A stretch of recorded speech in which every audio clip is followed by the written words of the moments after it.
सबसे पहले तो आज थोड़ी सी कमी वाकई ज़रूर हुई है और अब इस वक्त जो करंटली इसकी जो कीमत है पाकिस्तान में वो 2,98,700 रुपये फ़ी तोला है।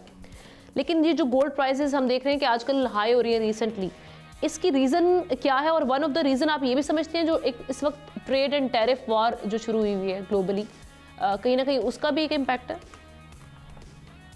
आमना, जब भी इन्फ्लेशन बढ़ता है तो जो सोफिस्टिकेटेड स्मार्ट इन्वेस्टर हैं वो अपनी वेल्थ को प्रोटेक्ट करने के लिए टैंजिबल एसेट्स में जाते हैं।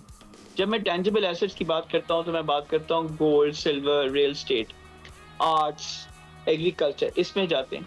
तो जो करंट ट्रेंड है पाकिस्तान में वो कोई नया नहीं है, पूरी दुनिया में ये हो रहा है। बहुत सारे सोफिस्टिकेटेड स्मार्ट इन्वेस्टर जिन्होंने हिस्ट्री और इकोनॉमिक्स को समझा है, उन्होंने हमेशा real estate, gold, silver, agriculture और आर्ट्स में इन्वेस्टमेंट की है। जहां तक आपका सवाल है कि गोल्ड कहां तक जाएगा, पिछले साल मैं जब मलेशिया में था तो मैंने वहां की एक लोकल अखबार को इंटरव्यू देते हुए कहा था कि गोल्ड की प्राइस इस साल 2025 में 3,000 से लेके $5,000 पर आउंस के दरमियान ट्रेड करेगी। राइट। और इस वक्त जो आपसे बात कर रहा हूँ, गोल्ड की प्राइस $2,860 है। और अगर 1 जनवरी से देखें आज तक जो 6 फरवरी है, गोल्ड की प्राइस ऑलमोस्ट 9.75%, ऑलमोस्ट 10% बढ़ गई है। इससे क्लियरली ये आता है कि इन्वेस्टर्स थोड़ा सा नर्वस है। नर्वस इसलिए क्योंकि जियोपॉलिटिकल रिस्क है, बहुत सारी जंगें चल रही हैं बहुत सारे ममालिक में, डॉलर की बहुत ज्यादा अनसर्टेनिटी है और इन्फ्लेशन जो है पूरी दुनिया में अफराती ज़र वो वापस आ रहा है।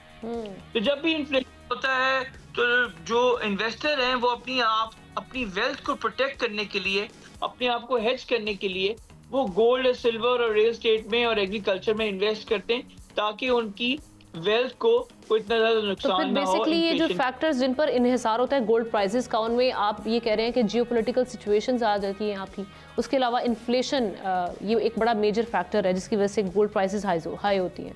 इस वक्त गोल्ड में जो इन्वेस्टमेंट है वो आप कह रहे हैं कि ये सेफ साइड तो इन्वेस्टमेंट गोल्ड में है, लेकिन इस वक्त हम गोल्ड की प्राइसेस देख रहे हैं वो बड़ी हाई है, तो इस वक्त बेहतर होगा अगर गोल्ड में आप इन्वेस्ट करना चाहें? और दूसरा ये कि जो स्कैम्स होते हैं इन्वेस्टमेंट में, उस हवाले से भी जरा हमारे व्यूअर्स को एजुकेट कीजिएगा। गोल्ड में उसी वक्त इन्वेस्टमेंट करनी चाहिए जहां आपने होमवर्क किया हो।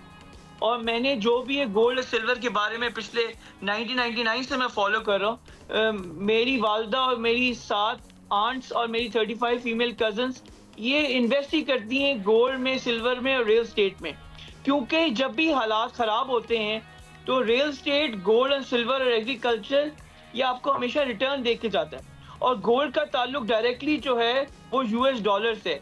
यूएस डॉलर बहुत ज़्यादा फ्लक्चुएट हो रहा है, तो हम उसी एरा में आ रहे हैं 1970s में, जब गोल्ड की प्राइस 1971 में $35 पर आउंस थी और 20 जनवरी 1980 को गोल्ड की प्राइस $850 पर आउंस हो गई।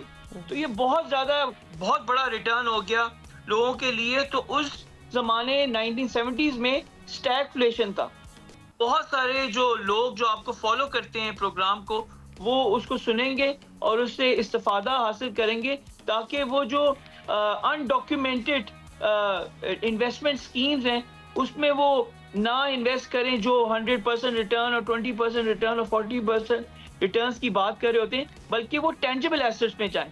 और जब मैं टेंजिबल एसेट्स की बात कर रहा होता हूँ उसकी मैं बात कर रहा हूँ रियल एस्टेट, गोल्ड, सिल्वर और एग्रीकल्चर की।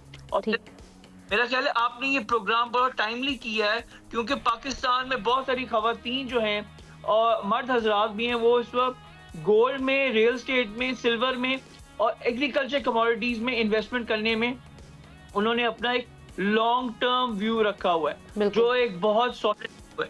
तो आपके प्रोग्राम के तवज्जुह से मैं सारी खवातीन, पाकिस्तान की जो खवातीन हैं उनको मैं कहना चाहता हूँ कि वो रियल एस्टेट में, गोल्ड, सिल्वर, एग्रीकल्चर में इन्वेस्ट करें और अपनी जो पोजीशन है यूएस डॉलर में उसको कम करें और चाइनीज युआन में और स्विस फ्रैंक में पोजीशन लें, क्योंकि हिस्टोरिकली स्विस फ्रैंक एक बहुत स्टेबल करेंसी है और चाइनीज युआन जो है वो एक इमर्जिंग मार्केट, बड़ी स्ट्रॉन्ग करेंसी है और चाइना की इकॉनमी बहुत तेजी से रिकवर कर रही है और एक अच्छी करेंसी है। सब्सक्राइब करें और बेल दबाएं ताकि कोई खबर रह न जाए।